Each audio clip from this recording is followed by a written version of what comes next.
أعوذ بالله من الشيطان الرجيم.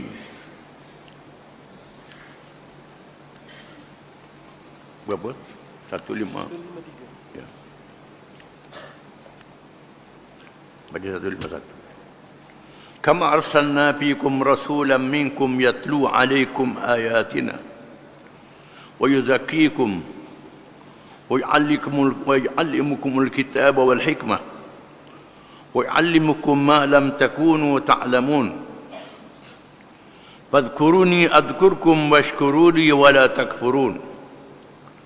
يا أيها الذين آمنوا استعينوا بالصبر والصلاة إن الله مع الصابرين ولا تقولوا لمن يقتل في سبيل الله أموات بل أحياء ولكن لا تشعرون ولنبلونكم بشيء من الخوف والجوع ونقص من الأموال والأنفس والثمرات وبشر الصابرين الذين إذا أصابتهم مصيبة قالوا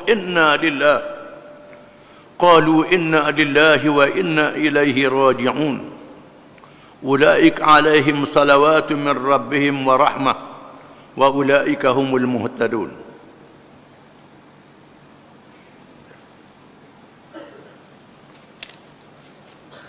Maksudnya nikmat berkiblatkan Kaabah yang kami berikan kepada kamu itu samalah seperti nikmat kami mengutuskan kepada kamu seorang Rasul dari kalangan kamu, yaitu Muhammad sallallahu alaihi wasallam, yang membacakan ayat-ayat kami kepada kamu dan membersihkan kamu dari amalan syirik dan maksiat, dan mengajar kamu kandungan kitab Al-Quran serta hikmah kebijaksanaan, dan mengajarkan kamu apa yang belum kamu ketahui. Oleh itu ingatlah kamu kepadaku dengan mematuhi hukum dan undang-undangku, supaya aku membalas kamu dengan kebaikan, dan bersyukurlah kamu kepada aku, dan janganlah kamu kufur akan nikmatku. Wahai sekalian orang-orang yang beriman, mintalah pertolongan untuk menghadapi susah payah dalam menyempurnakan sesuatu perintah Tuhan dengan bersabar dan dengan mengerjakan sembahyang, kerana sesungguhnya Allah menyertai menolong orang-orang yang sabar. Dan janganlah kamu mengatakan bahawa sesiapa yang terbunuh dalam perjuangan membela agama Allah itu orang-orang mati, bahkan mereka itu orang-orang yang hidup dengan keadaan hidup yang istimewa, tetapi kamu tidak dapat menyedarinya. Demi sesungguhnya kami akan menguji kamu dengan sedikit perasaan takut kepada musuh, dan dengan merasai kelaparan, dan dengan berlakunya kekurangan dari harta benda dan jiwa serta hasil tanaman. Dan berilah khabar gembira kepada orang-orang yang sabar, yaitu orang-orang yang apabila mereka ditimpa oleh sesuatu kesusahan, mereka berkata, Inna lillahi wa inna ilaihi raji'un.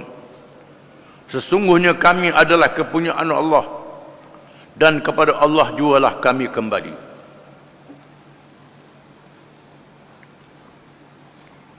Bahagian yang pertama daripada ayat ini, Allah Ta'ala menyatakan bahawa perintah menghadap kiblat ke Kaabah adalah nikmat Allah Ta'ala yang dikurniakan kepada kamu setelah kamu berharap supaya kiblat diubah dari Baitul Maqdis ke Makkah Al-Mukarramah. Dua-duanya dibuka oleh Nabi Ibrahim alaihissalam. Baitul Maqdis dibuka oleh Ibrahim alaihissalam. Mekah juga dibuka oleh Ibrahim alaihissalam. Mekah dijadikan kiblat bagi Nabi akhir zaman dan umatnya. Ini kurnia Allah. Yang kurnia yang besar ialah Allah Ta'ala mengutuskan Rasul kepada kamu, Muhammad sallallahu alaihi wasallam dari kalangan kamu bangsa Arab, kama sannafikum rasulan minkum, seperti kami telah utuskan pada kamu akan rasul dari kalangan kamu. Yang tidak Arab, rasul ini dari kalangan manusia, bukan kalangan jin dan malaikat. Allah Ta'ala jadikan rasul daripada kamu, wahai manusia. Kamu kena syukur pada Allah. Yatlu alaikum ayatina. Rasul itu membacakan kepada kamu akan ayat-ayat kami Al-Quran yang kami wahyikan kepadanya. Firman Allah yang benar, petunjuk Allah sepanjang zaman. Dibaca oleh Rasul itu. Wa yuzakkikum, membersihkan kamu dari amalan syirik dan perbuatan-perbuatan dosa. Sama ada kamu meninggalkan dosa itu ataupun bertaubat setelah mengerjakan dosa, ataupun amalan yang soleh menghapuskan dosa. Ini semua kurnia daripada Allah Ta'ala. Wa yu'allimukumul kitab wal hikmah, dan Allah mengajar kepada kamu akan kitab Al-Quran. Kitab Al-Quran diajar kepada kamu. Kamu boleh membacanya, mengetahui makna dan maksudnya pada mereka yang mengkaji, dan diberi kebijaksanaan, iaitulah sunnah Nabi SAW yang mengajar bagaimana beramal dengan Quran itu. Quran dan sunnah hendaklah dipakai kedua-duanya. Al-Kitab iaitu Quran, Al-Hikmah ialah sunnah Nabi SAW yang menerangkan bagaimana beramal dengan kitab Al-Quran itu. Itu adalah daripada Allah Ta'ala. Wa yu'allimukum ma lam takunu ta'lamun, dan Allah mengajar pada kamu apa yang kamu tidak tahu. Allah mengajar perkara yang kamu tahu, bagaimana nak gunakan yang kamu tahu. Setelah kamu beramal dengan apa yang diajar oleh Allah, Allah Ta'ala tambah ilmu pada kamu. Dia beri pengetahuan apa yang kamu tidak tahu. Itu semua adalah pemberian daripada Allah Subhanahu wa Ta'ala. Dia beri akal yang boleh berfikir, dia beri ilmu yang lain daripada yang dinyatakan dalam Al-Quranul Karim. Fadhkuruni adrukum, ingat kepadaku, ingat pada Allah dengan menyebut Allah, dengan mengerjakan ibadat, mengerjakan taat, beristighfar kepadanya bila mengerjakan dosa. Itu mana ingat pada Allah Ta'ala. Ingat kepada aku, ingat pada aku yang Allah, aku ingat pada kamu. Kalau kamu ingat pada aku pada masa kamu senang, maka masa susah aku ingat kamu untuk menolong kamu. Jangan ingat pada Allah masa susah saja. Masa senang lupakan Allah, tak boleh. Hendaklah ingat pada Allah sepanjang masa. Mengerjakan ibadat dan taat. Begitulah setelah terlanjur mengerjakan dosa, ingat kepada Allah, beristighfar, percaya Allah Ta'ala mengampunkan dosa. Washkuruli, dan bersyukur pada aku nikmat yang aku beri pada kamu. Berterima kasih pada nikmat yang aku beri pada kamu. Nikmat paling besar adalah nikmat Islam. Nikmat paling besar, lebih besar daripada segala nikmat yang lain. Wala takfurun, dan jangan kamu kufur akan nikmat itu. Jangan kamu kufur nikmat, lupa pada Allah yang memberi nikmat. Sekurang-kurangnya menyebut alhamdulillah, segala puji bagi Allah yang mengurniakan nikmat pada kita. Sama ada nikmat agama, kita sebut alhamdulillah pada tiap-tiap rakaat sembahyang. Nikmat makan minum, alhamdulillah lepas pada kita makan minum. Nikmat menghilangkan kotoran kita keluar jamal, alhamdulillah. Sepanjang masa kita ingat pada Allah Ta'ala, tak lupa pada Allah Ta'ala. Itu sifat orang yang beriman. Jangan kufur. Kufur ni tak ingat pada Allah bila dapat nikmat, ini kufur. Yang paling teruk kufur i'tiqad, jadi kafir terus. Kufur nikmat ni tak jadi kafir, tak dapat pahala. Kufur nikmat. Kalau kita syukur pada nikmat, dapat nikmat, dapat pahala pula dengan sebab kita bersyukur. Sesungguhnya Allah Ta'ala berfirman, mengajar kita dalam menghadapi ujian dalam kehidupan dunia. Ya ayyuhalladzina amanu ista'inu bis sabri was salah, innallaha ma'as sabirin. Wahai orang-orang yang beriman, minta tolonglah kamu dengan Allah dalam urusan dunia kamu dan urusan akhirat kamu, urusan agama dan urusan kehidupan kamu. Bis sabri, dengan bersabar menghadapi ujian dan kepayahan. Wassalah, dan bersembahyang bila menghadapi kesusahan, sabar dan bersembahyang. Menjadi amalan Nabi SAW. Bila Nabi menghadapi sesuatu masalah, Nabi bangun sembahyang.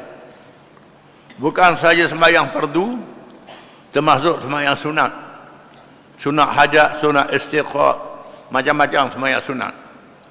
Bila menghadapi kesusahan, kita sembahyang, mohon pertolongan daripada Allah Subhanahu Wa Taala.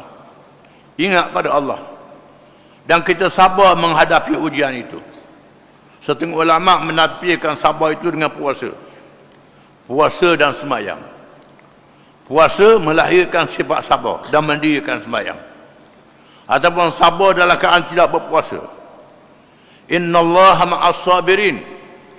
Sesungguhnya Allah bersama dengan orang-orang yang sabar. Allah Ta'ala bersama dengan mereka yang sabar. Sama ada kesusahan itu dihilangkan. Dihilangkan kesusahan itu berkat dia sabar. Ataupun kesusahan tak hilang, dia sabar sepanjang sehingga mati, dia beri pahala sabar kepadanya. Kita sakit bersabar, sakit bersabar tak baik, sabar mati, dia beri pahala. Dia beri pahala menghilangkan dosa dengan sebab sakit itu. Kena sabar menghadapi hujan. Sama ada apa yang kita nak, boleh ataupun tak boleh, kena sabar sepanjang masa. Kadang-kadang Allah Ta'ala tunaikan apa yang kita nak, alhamdulillah, syukur.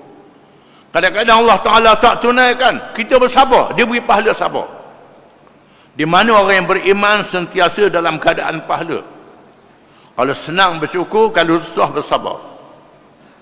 Sesungguhnya Allah Ta'ala berfirman, وَلَا تَقُولُوا لِمَنْ يُقْتَلُ فِي سَبِيلِ اللَّهِ أَمْوَاتٍ بَلْ أَحْيَاءٌ وَلَكِنْ لَا تَشْعُرُونَ.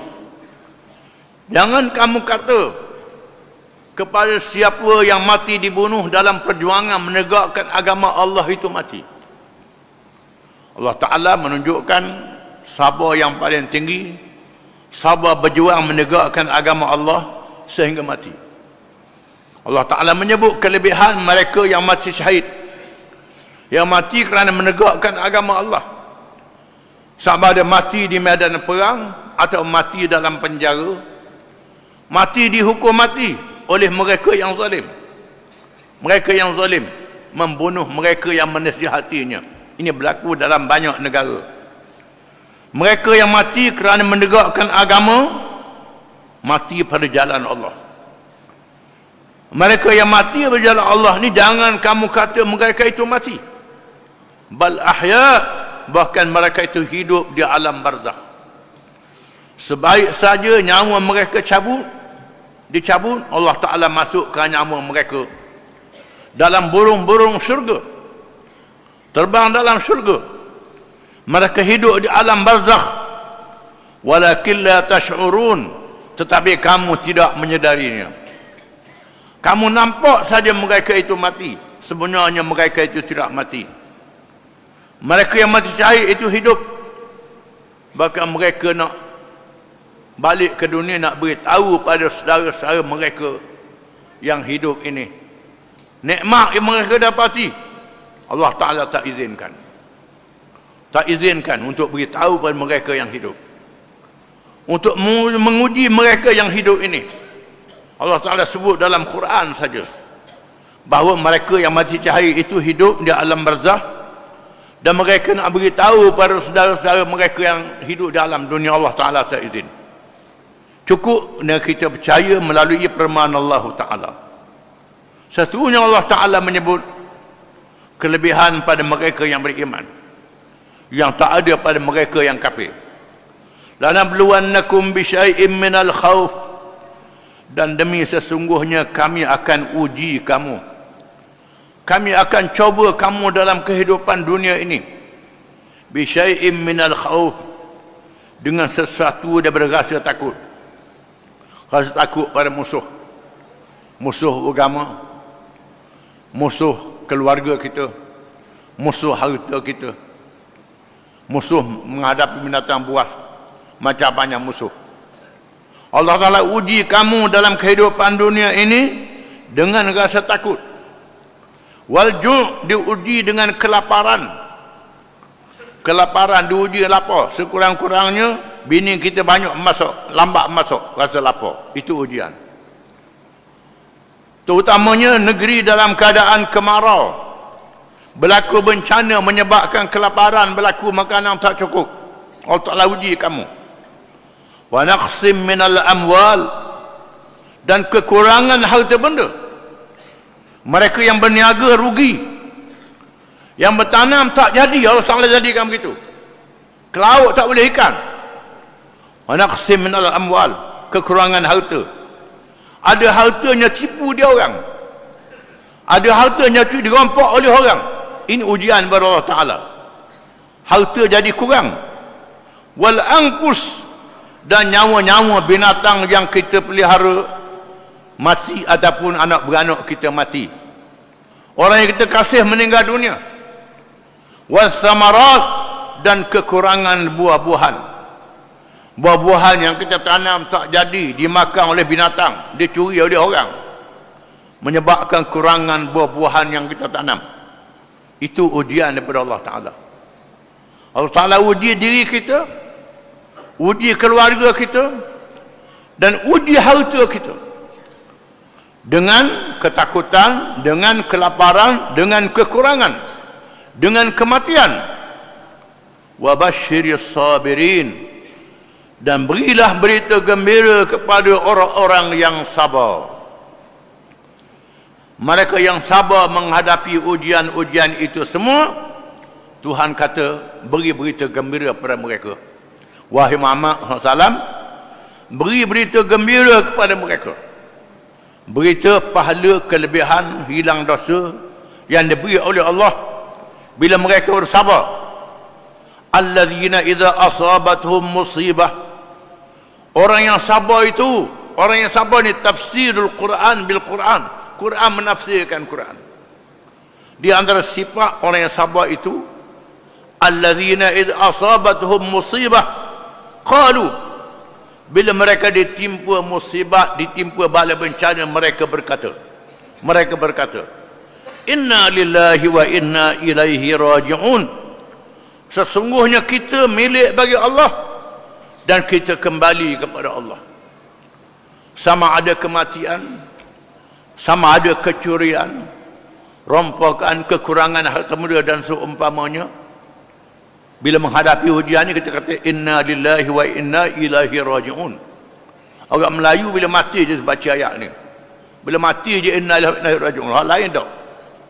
Ayat ini menerangkan apa-apa ujian yang kita terima, yang kita hadapi, sama ada kematian, harta benda dan seumpamanya, kena sebut inna lillahi wa inna ilaihi raji'un. Sesungguhnya kami adalah milik bagi Allah. Kita ni milik bagi Allah. Diri kita, tubuh kita, mata, mulut, telinga, segala-galanya milik bagi Allah. Nyawa kita milik, bukan milik kita. Termasuk harta kita milik bagi Allah. Allah Ta'ala beri pada kita saja. Wa inna ilaihi raji'un, dan sesungguhnya kita semua akan kembali kepada Allah. Balik kepada Allah belaka. Balik kepada Allah. Barang siapa yang sabar menghadapi ujian, sabar menghadapi ujian, ditambah pula ingat pada Allah bila menghadapi ujian, dengan menyebut inna lillahi wa inna ilaihi raji'un, sesungguhnya kami adalah milik bagi Allah dan kami semua akan kembali kepada Allah. Allah Ta'ala berjanji, ulaika alaihim salawatu min rabbihim wa rahmah wa ulaika humul muhtadun. Mereka itulah orang-orang yang Allah Ta'ala berselawat kepada mereka. Allah Ta'ala berselawat kepada mereka dengan makna memberi rahmat, memberi kebaikan, membalas mereka dengan berbagai-bagai pahala dan kelebihan. Allah Ta'ala beri. Diberi pahala, diberi ganti, selepas itu diberi keberkatan. Allah Ta'ala beri pada mereka. Wa ulaika, dan rahmat Allah, rahmat kepada Allah. Selepas itu Allah beri rahmat, sama ada masa hidup dunia ataupun selepas mati. Wa ulaika humul muhtadun, mereka itulah orang-orang yang sebenarnya mendapat petunjuk daripada Allah.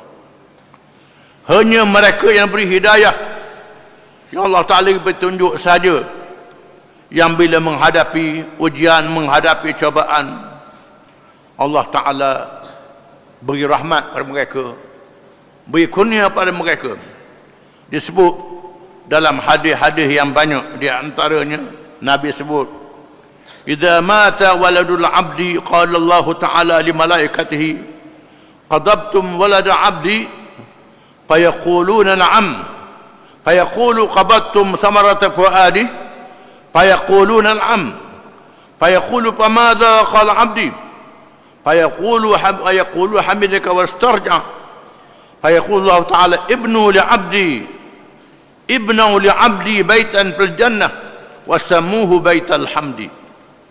Bila seorang tu mati anak, Allah Ta'ala kata malaikat, mu ambil nyawa anak pada hamba-Ku?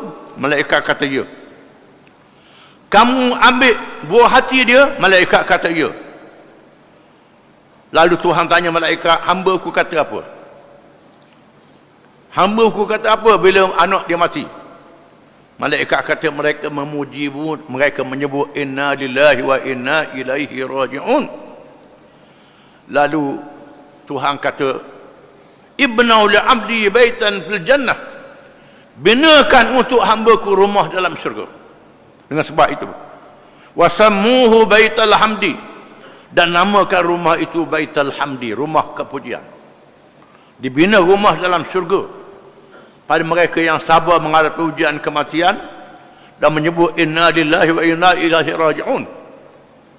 Disebut dalam hadis yang lain, seorang perempuan yang menolongkan anak dia mati. Dia menolong anak dia mati. Lalu Nabi tegur, jangan buat begitu, kena sabar. Dia kata, tak kena kamu. Dia jawab, tak kena kamu. Nabi pun tak kata apalah. Lalu orang pun beritahu ke dia, hak mu sekarang yang tadi tu Nabi tu, dia tak kenal Nabi. Lepas beberapa hari barulah dia pergi jumpa Nabi Rasulullah, minta maaf lah, saya tak kenal Rasulullah. Rasulullah kata kelebihan tu diterima pada mereka yang bila terima kematian terus dia sabar. Bekal lepas 2 hari maki dulu baru kata innalillah, itu tak jadi. Sebaik-baik menerima ujian terus menyebut inna lillahi wa inna ilaihi raji'un, barulah mendapat kelebihan, mendapat fadilat. Jangan mula-mula mati itu melolong dulu, lepas 2-3 hari barulah inna lillahi wa inna ilaihi raji'un. Bila kena mula-mula tu kita ingat pada Allah Ta'ala, barulah mendapat kelebihan. Wallahu a'lam.